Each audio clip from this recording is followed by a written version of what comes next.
Pandas are a creature of fascination and adoration for millions of people around the world. But sustaining their population takes incredible collaboration across borders. Breeding pandas is challenging work, and here in Berlin, a world-leading expert in reproduction has built lasting ties with China to ensure the breed's success for years to come.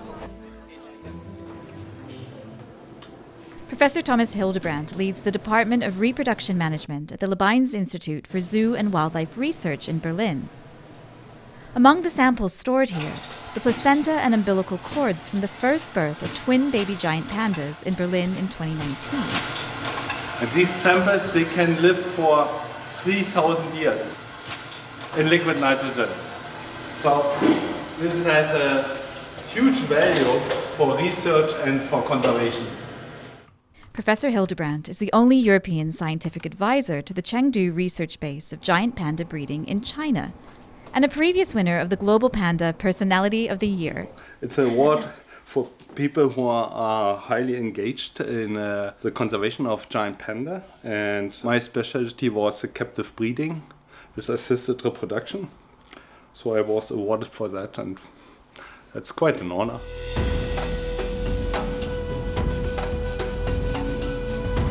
Professor Hildebrandt was already world-renowned for his reproductive work with elephants, rhinos, and primates. His first trip to China was to work with primates more than 25 years ago, and a scientific friendship sprung up. I went in 2000 first time to Kunming.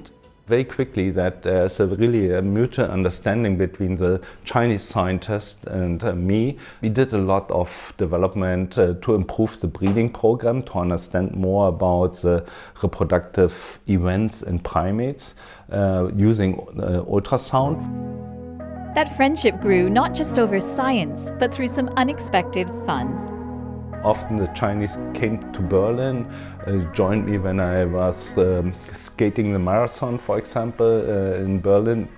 He was then invited to apply his expertise in reproduction with giant pandas. Pandas have a unique reproductive cycle, making breeding a challenge. The female has only one fertile period each year, lasting just 24 to 72 hours. The decision if a panda can mate naturally or by using reproductive techniques is taken with Chinese experts. You need a lot of skill to take care of pandas. They always send the experts because people have not the knowledge, because it's not a normal mammal. You need really this Chinese knowledge how to take care of the pandas.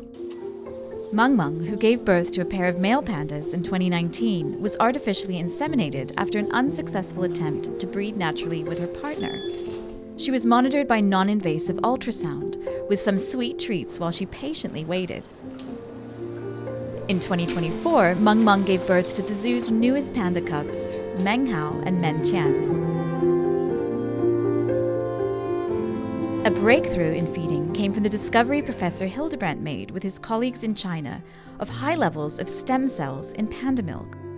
When I go to China, I'm always impressed about the amount of technology, artificial intelligence, but reproductive technologies combining with stem cell technology, that is a field which recently developed in China, and our Chinese experts are extremely good in bringing it further.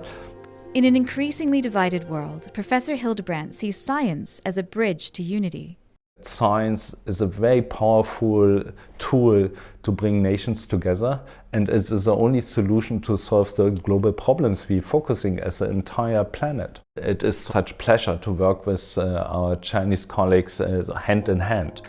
These panda science breakthroughs are not just philosophy or lab ideas, they are real. Every day, the pandas in the Berlin Zoo are growing, and a team makes Professor Hildebrandt's work a reality.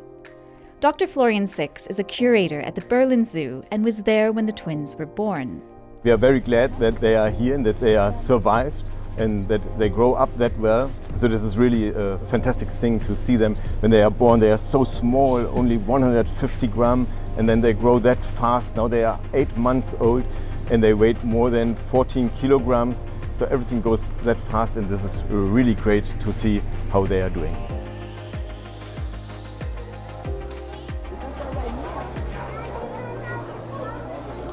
The crowds who gather to see Meng Hao and Meng Qian may not know the full story behind their birth, but they're witnessing the success of international cooperation.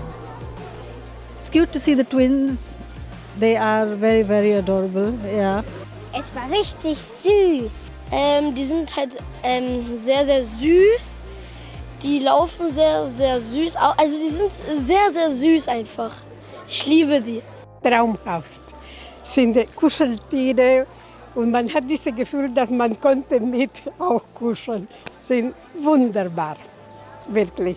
I think the panda is an incredible incarnation of the Chinese culture, because yin and yang and all what people believe is a little bit in the panda, and I think the Chinese nation has so much respect for this animal. I think it is not an ordinary animal living in the wild. It is really a symbol for the Chinese nation, and that in our modern time it acts like an ambassador too. Building bridges between science and culture and the human and animal worlds, the friendship between Berlin and Chengdu is a model for future conservation partnerships to flourish.